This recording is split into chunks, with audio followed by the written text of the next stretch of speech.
Hello and welcome back to my Devil May Cry retrospective. Today we're focusing on Devil May Cry 2, Devil May Cry 3, and Devil May Cry 4.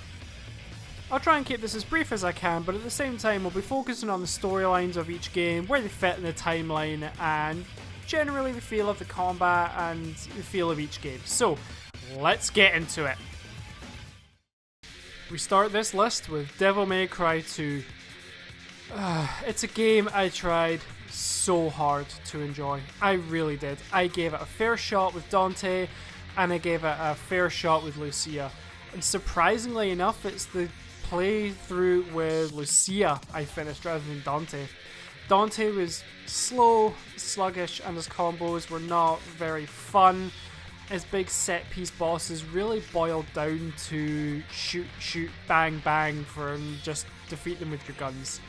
Lucia's a lot more free-flowing, she's faster, her combos are a lot more satisfying to pull off, and genuinely, because her campaign is shorter, it takes the bloated storyline that Dante had and compresses it into a nice small chunk. It's easier to digest, you get the same storyline roughly thereabouts, and you don't feel like it's dragged on quite as long. The combat is much the same as Devil May Cry 1 in terms of you got the style rating, but in this version, instead of timing your attacks to create wonderful combos and juggling, you don't get to purchase combos in this one. You upgrade the strength of your weapons and that's it. You don't get to increase your arsenal of combos to create a better style rating. In this version, dodging and shooting and just attacking with the combos you have makes the combo rating go up. Personally, I don't find it very satisfying to do. It really just feels like the action was tacked on because they felt like they had to put combat in here. The story centers around Dante, not surprisingly, as he goes to a place called Vida Marley, or Demary Island, where he meets Lucia and her mother Mattie, as they ask for his help to defeat Argus, who is trying to collect a whole bunch of artifacts to resurrect a demon called Argosax and claim his power for himself. The fact that he's a business owner just feels a bit tacked on, like evil businessman seeking demonic power, wahaha. The plot itself is a bit contrived and a bit boring, if you will. It's kind of like the gameplay, it kind of sets the tone for the whole game. It's not exciting by any means, it's a bit of a boring game, it's a bit of a nothingy game, but I wouldn't say skip it. I would say play it at least to try it for yourself. It is an easier game, but at the same time, I wouldn't say skip it. I would say play it at least to say you've played it, because it's still part of the Devil May Cry franchise. You get moments of brilliance, but it's largely a pretty forgettable game. Devil May Cry 3. Now this is what anyone who you ask will say is their favourite Devil May Cry game, probably next to Devil May Cry 1, and for very good reason. It is a phenomenally put together game. It is exactly where the franchise needed to go from the start. The game is a prequel to every Devil May Cry, so it even comes before Devil May Cry 1, where you play as a very young, cocky, arrogant, so sure of himself Dante. Easy, Fido. How about I take you for a walk? Come on, puppy. Let's go. Well, this is my kind of rain. No wonder the sky looks so funny today. Oh, you poor thing. Didn't your mother ever teach you how to use a door? Huh?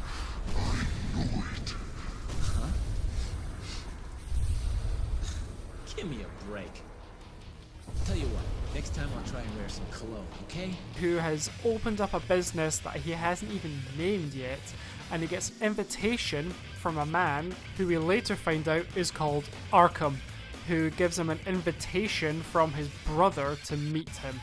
What then follows is Dante climbing up the ladder with other characters also climbing the ladder for their own reasons, like Lady, who you find out is trying to reach the top of the tower to meet Arkham himself, because, spoiler alert, Arkham is Lady's father, who killed their mother trying to become a demon himself.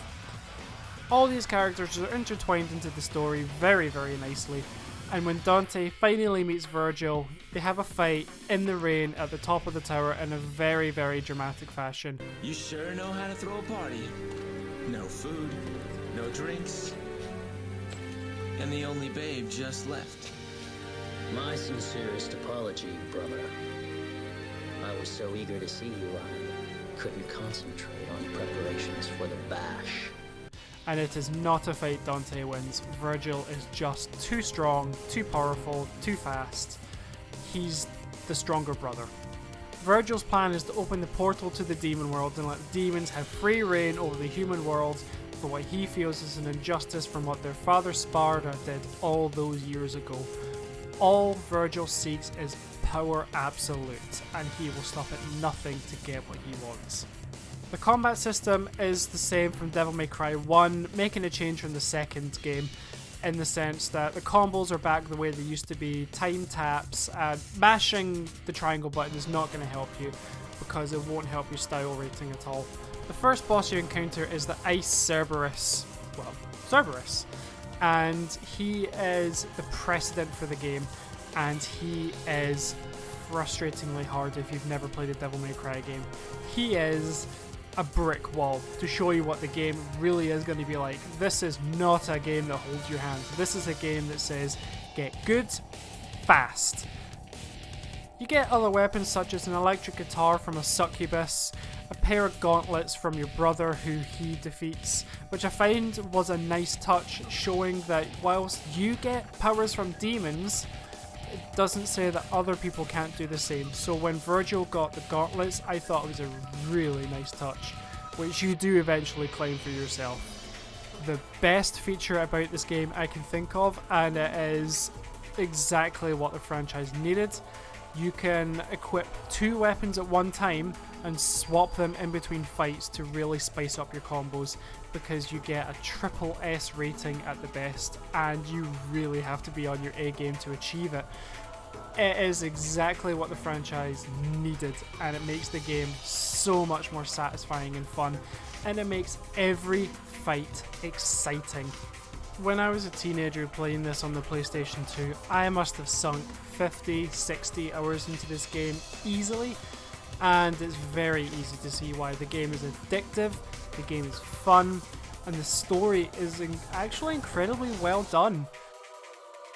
Without giving too much away, because I don't want to give spoilers and talk about the end of games in these reviews at all, because I feel like if you're going to go experience the game, whilst you may have an idea of how the game ends, I feel like it's a game you need to see how it ends yourself. All I will say is it's a beautiful ending, and it really sheds a light on Nilo Angelo in Devil May Cry 1, and it gives you a better perspective on the storyline as a whole. I cannot recommend Devil May Cry 3 enough. Go play it now. Stop this review. Go play it. I'm not kidding. I can wait. Go play it now. Do it! And last, and certainly by no means least, Devil May Cry 4. The first game to come out for the Devil May Cry series on the next generation console at the time, PlayStation 3. This game forgoes the normal formula of playing as Dante the whole time, and he plays a new character, Nero.